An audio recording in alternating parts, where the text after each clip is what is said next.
Semoga kepala daerah, gubernur, bupati, Dispenda se-Indonesia atau mungkin pihak pemerintah pusat khususnya Gubernur Kalimantan Barat dapat mempertimbangkan hal ini. Saat ini dengan beban keuangan pemerintah pusat yang sangat besar menyebabkan pembatasan pengurangan anggaran belanja pembangunan. Bahkan terjadi pemotongan dana transfer ke daerah yang akhirnya memaksa kepala daerah harus kreatif mencari pendapatannya sendiri. Salah satunya dari perolehan pajak kendaraan bermotor maupun pungutan dari restoran, rumah makan, atau tempat hiburan. Maka akan saya bahas satu persatu. Pertama, pajak kendaraan bermotor. Untuk pajak kendaraan bermotor ini contoh nyata. Di Provinsi Kalimantan Barat, jumlah kendaraan bermotor itu tercatat 3,5 juta unit.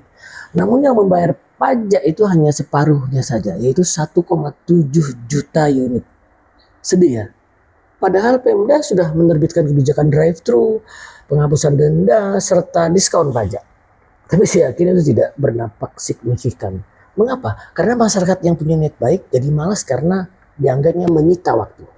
Maka saran saya, pemerintah meluncurkan aplikasi yang hanya cukup menginput nomor polisi kendaraan. Maka siapapun bisa membayar melalui internet banking, dana, atau melalui supermarket. Sama mirip dengan membeli token listrik, PDAM, atau yang lainnya. Dan tidak perlu syarat-syarat yang aneh-aneh. Terkecuali sudah 5 tahun harus ganti plat, atau terjadi proses mutasi atau jual beli kendaraan, itu wajib datang ke Samsat untuk verifikasi identitas dan fisik. Saya yakin akan terjadi kenaikan pembayaran pajak kendaraan bermotor.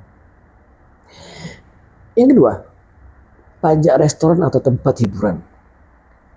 Masyarakat pengguna restoran atau tempat hiburan itu dikenakan pajak barang dan jasa tertentu dengan jumlah 10%. Dibuktikan dengan nota atau struk pembayaran. Dengan kondisi demikian, bagaimana cara meyakinkan bahwa biaya pajak yang sudah dikeluarkan masyarakat melalui pengusaha itu akan benar-benar sampai ke pemerintah?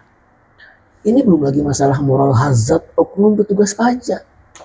Maka tidak akan ada jaminan uang pajak yang sudah dibayar oleh konsumen itu 100% akan sampai ke pemerintah.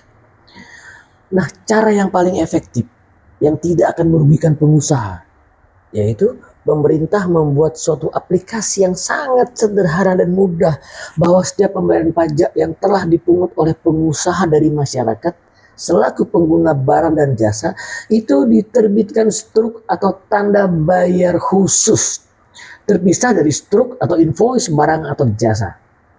Jadi masyarakat benar-benar yakin bahwa uang yang dikeluarkan masyarakat itu sampai ke kas pemerintah.